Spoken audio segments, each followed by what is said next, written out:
All right, everyone. This is Paul Kingsbury, your National Commander and President for the Non-Commissioned Officers Association, and welcome to this edition of NCOA's Commander's Call. We'll call this the May edition. We're not quite there yet, but we're almost there. So I hope everyone's had a great start to the year. Lots going on. I know we've talked in updates as we still work through the challenges of COVID. Hopefully, many of you are working through getting vaccinated. I know I've gotten my first shot done, getting the second one done, but hopefully we can get restored to some normalcy. May also recognizes two specific things. Number one, it's National Military Appreciation Month.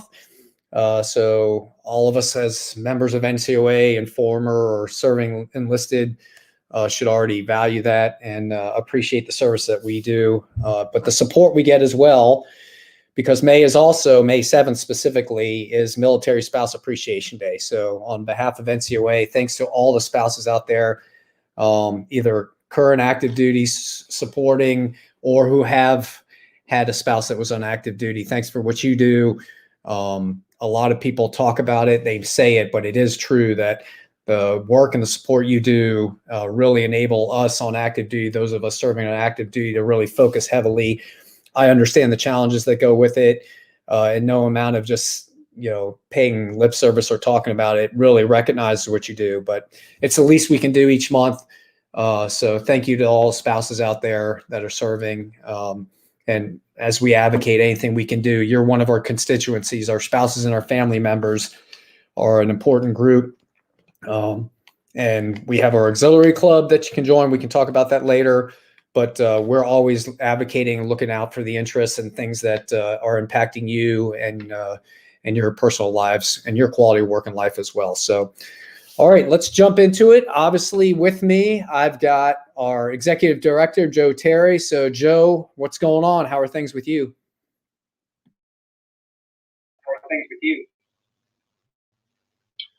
Good morning, Paul, everybody. I'm doing just fine. The headquarters is pretty busy. I've got our new legislative team on, Dan Elkins and Levi Sadar in DC, and they are starting to put as far as some of the issues that we are either championing on our or going in as a coalition. We update all the information on our website, www.ncousa.org, and also through our advocacy newsletter.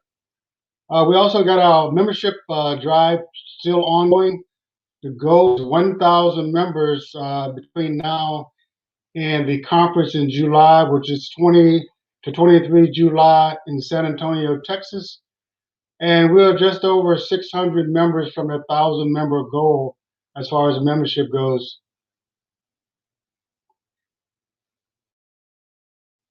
We're working on a scholarship program.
So we lost Joe.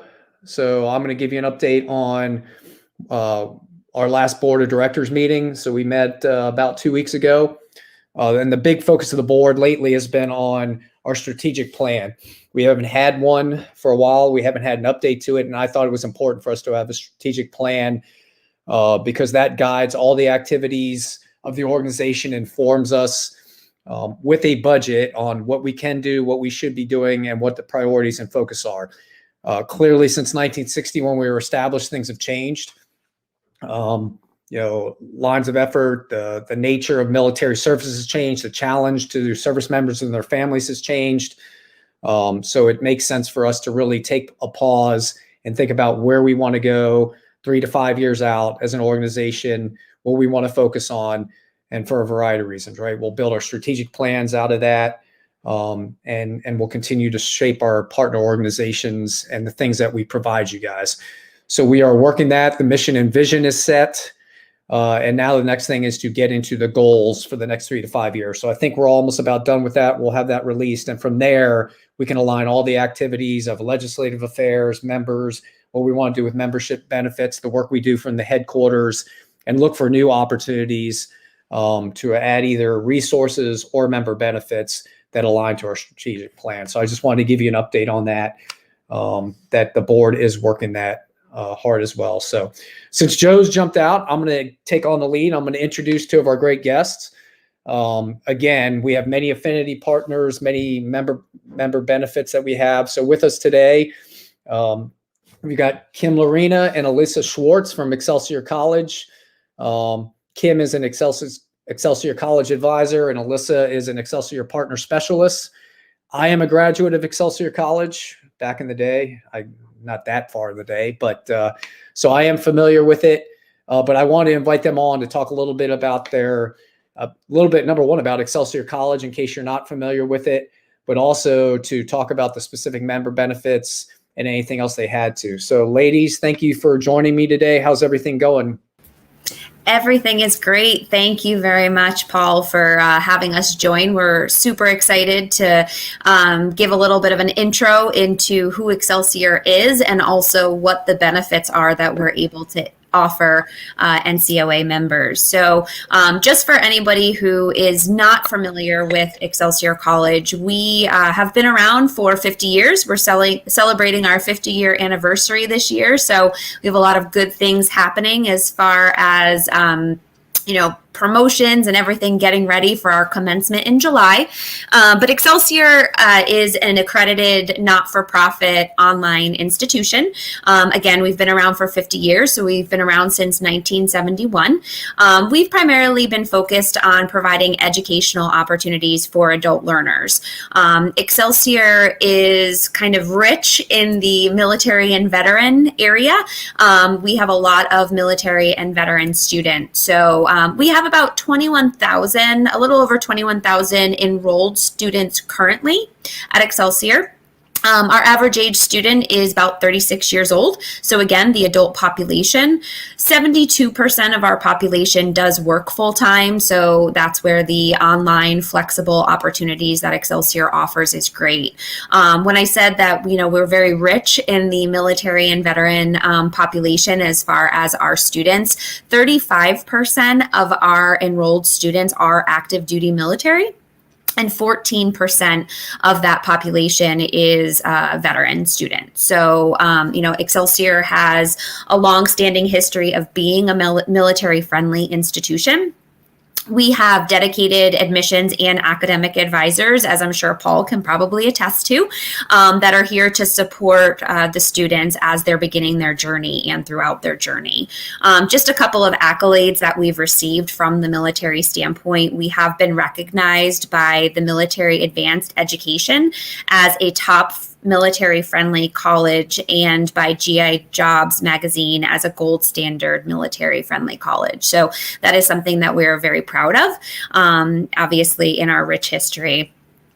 We also have been recognized as a Best for Vets college for 10 consecutive years. So again, another thing that we're very proud of here at the college. As far as, how we are set up, Excelsior being an online institution, we run 6 terms per year. So our courses are offered in 8-week modules, which allows students to kind of progress pretty quickly through their program and being consistent with being, offering as many terms as we do offer. We do also have the flexibility so that a student doesn't need to start coursework in the traditional semester sense. So a student doesn't have to necessarily start in September or January when most other traditional institutions would start. There's a lot of different start options throughout the year. With Excelsior's longstanding history, obviously, we were kind of founded on the premise of credit aggregation.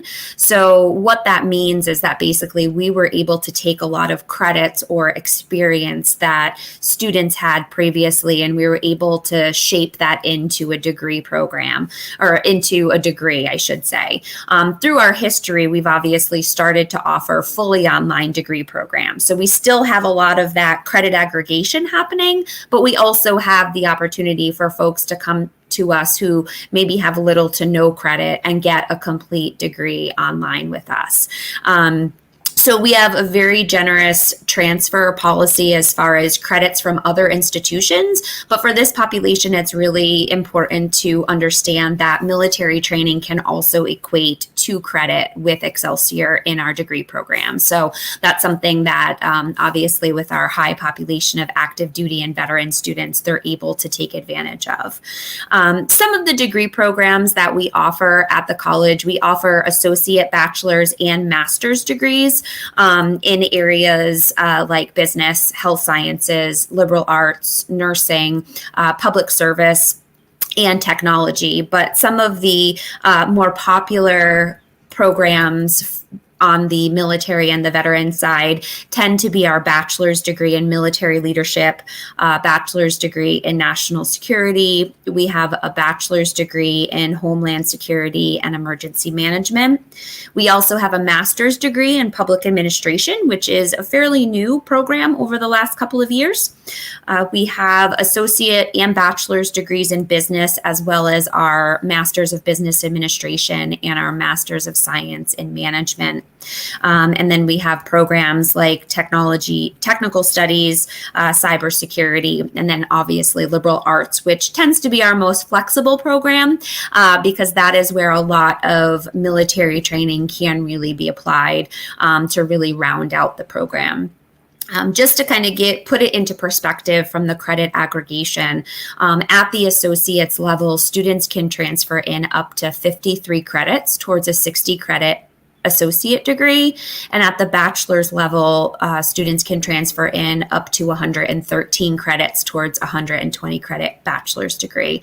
So that's really where we see military folks that have military training really flourishing, because they're able to use a lot of those credits and earn that degree that's going to help in promotions and future opportunities, maybe when they do separate from the military. So with that, I'm going to let Alyssa speak here a little bit. Alyssa is well versed with our active duty and our veteran population, as Alyssa also works on a number of military installations within the state of California.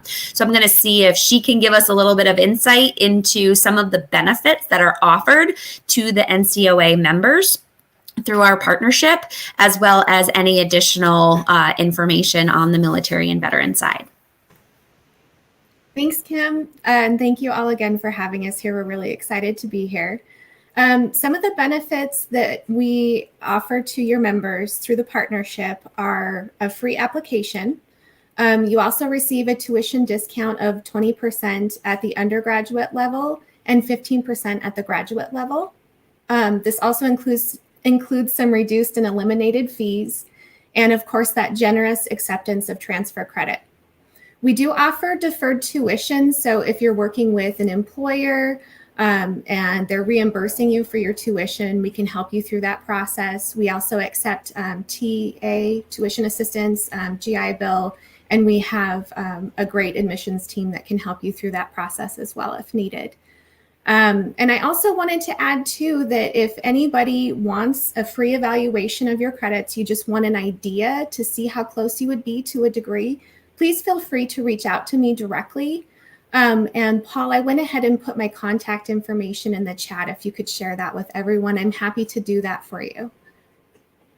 All right, will do. I'll put that on the scroll. So, and one other thing I do want to add to that, the benefits that Alyssa went through are available to members of NCOA as well as spouses and domestic partners. So it does extend to that level as well. So that is a benefit and an addition that we're able to offer that other institutions may not be able to. okay. Yeah, So like I said, I got my degree through Excelsior College. So the aggregation of credits was important, right? I had got my associate's degree through Tidewater Community College, but I was in the Naval Nuclear Power Program. So there was a lot of credits there that integrated in. So that provided flexibility. It sounds like that's grown since then. And then also I can tell you, right, a lot of people, so I won't say a lot, but some people I think raise an eyebrow at distance education, right? Like, oh, kind of pay, diploma mills. That's not what my experience was. It was writing intensive. It was challenging. And I wasn't given anything to earn that degree. So, and to your point, I got mine in liberal studies because it provided the most flexibility, but I still had to focus areas. Mine, I think, was in psychology and history. So they still focus and required a depth of work. But I got a lot of courses done while I was underway on a ship. So our professors were, very flexible and helped accommodate us, but still had high standards. So I think it was a good overall experience for me. That is good to hear. Yeah, I mean, Alyssa works, like I said, very closely with our active duty and our veteran population, so she can probably echo what you just said in that. So. Yeah, and I've got Alyssa's contact information down there too, if you want to write that down and get a hold of her. Perfect. So anything else? Anything else you want to discuss, or anything you had to offer to the members or anyone watching today? I think, one of the things, and I know we do share this information with Joe, but it is available up on our website as well. We have regular virtual events. We have regular webinars that are focused on more general introduction to Excelsior College and what we offer. And we do quarterly military and veteran webinars as well. So that is something to definitely keep an eye out. And Alyssa can definitely update the community when we have those coming up so that everybody is aware. So if they do want to learn more, those are available as well. All right. Yeah. And I just even learned today, like I'm learning more about our NCOA member benefits, Joe, all the time, right? 15 to 20% off. That's big money there. I mean, when you look at the cost of tuition and stuff, and the fact that, I used tuition assistance obviously when I was on active duty, but, and I assume GI Bill, all those things are definitely transferable and used. So, all right. I think that covers it on that. So, thanks again for joining us. We have Joe back. It looks like he's on the phone. I know he had some technical difficulties. I couldn't figure out how to get unmuted, but I think we got it together now. So, Joe, let me jump back to you. And I know you were going through some updates on some things. You touched a little bit on member, but it was in and out. So go ahead and over to you on kind of updates from the headquarters. Okay, how you got me now? You got me okay? Yes. Okay, welcome everyone again. I'm sorry, I have some technical difficulties. I'm on my Plan B mobile here now, so hopefully you can hear me. Okay, but anyway, what I was discussing earlier, some updates. We got a new team, legislative team in DC. Dan Elkins and Levi Sadar been on board now for a little over a month, and they're putting some things together to where we can communicate much better with our members. So please stay on top of our Facebook pages, the website, and also the weekly advocate, or every other week now, advocate, to explain some of the things that we're doing in the legislative space. We also are continuing our membership drive.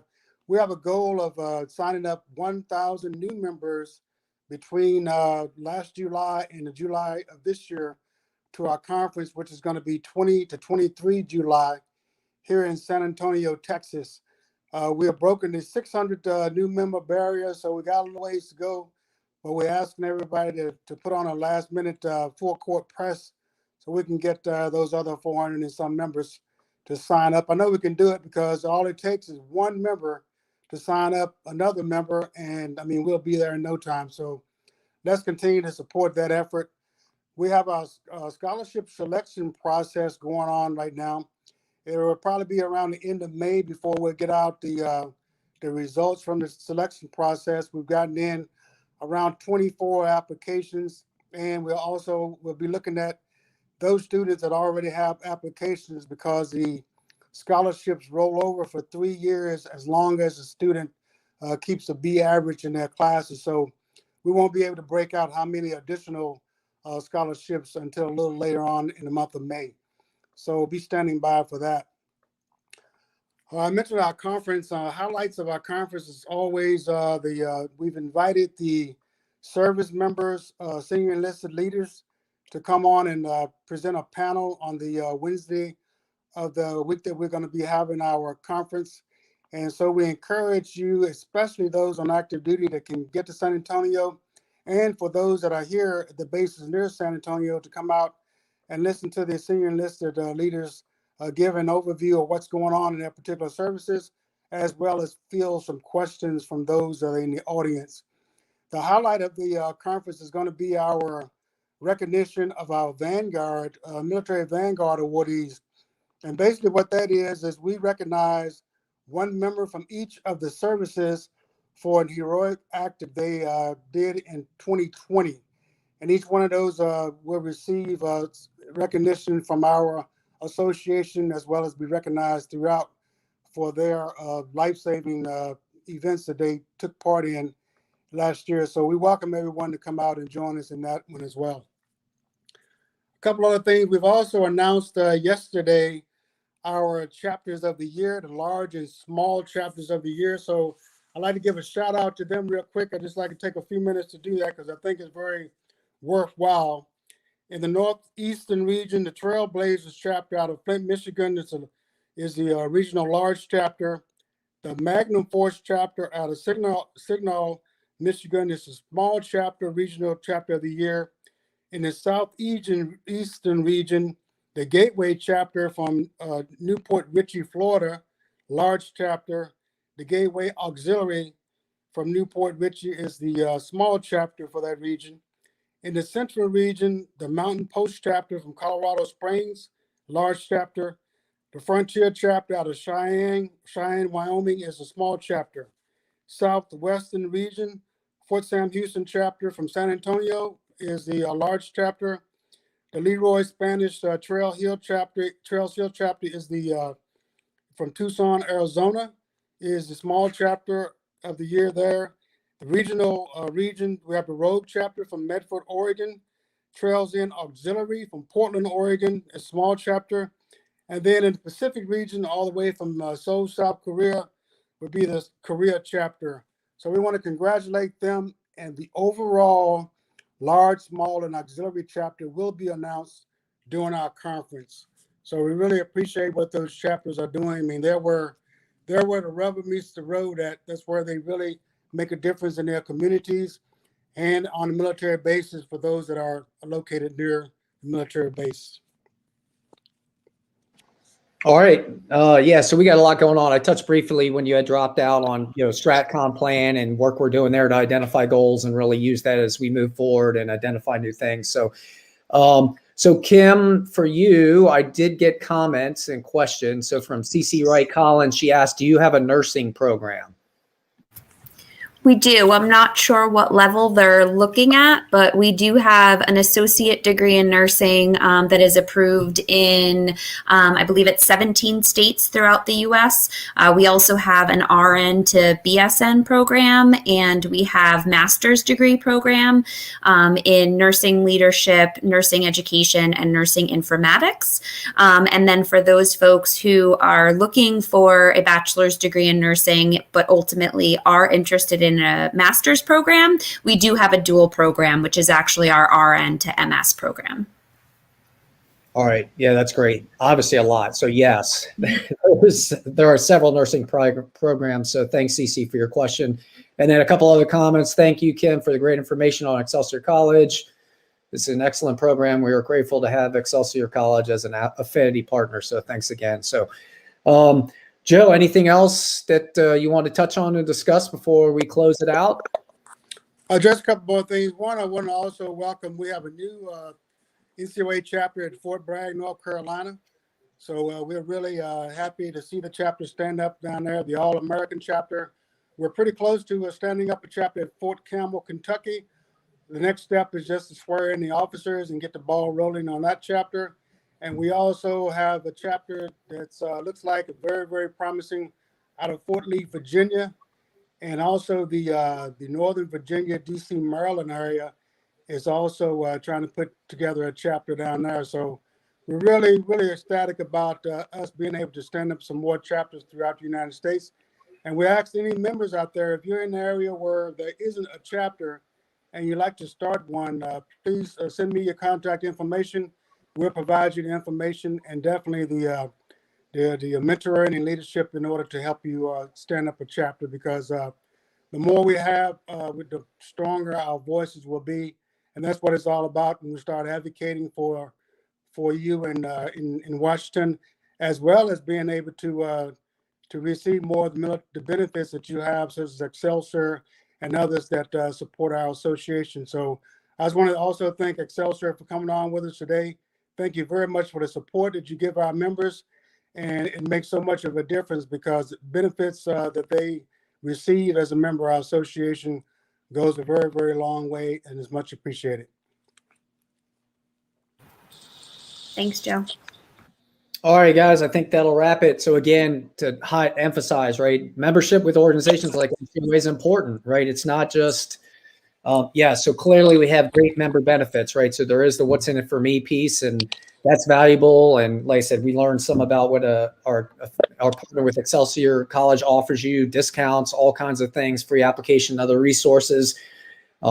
I am definitely a fan of a educated, modern enlisted force taking advantage of educational opportunities. That's one of the distinguishing characteristics of a modern enlisted force. So definitely take advantage of this member benefit. But also from the chapter level, right, there's great camaraderie. There's an opportunity to meet new people and network, right? So that's another piece of the strength of unity. That's definitely going to happen at the local chapter. I mean, we can do our annual event and coordinate that at the headquarter level, at the strategic level of NCOA.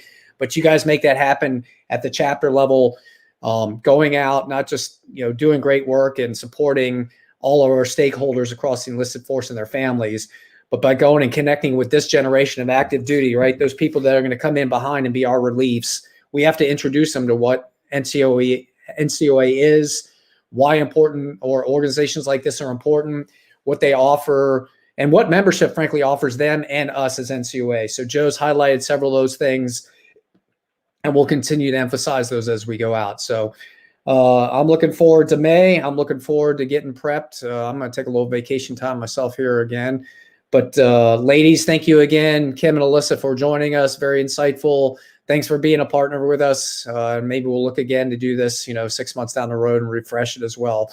Always, if there's any information you want to push out, please send that over to Joe and I. But thanks for your time. Joe, good to see you again. Thanks for your time and the work you're doing out of headquarters, that chapter development going and that membership drive going.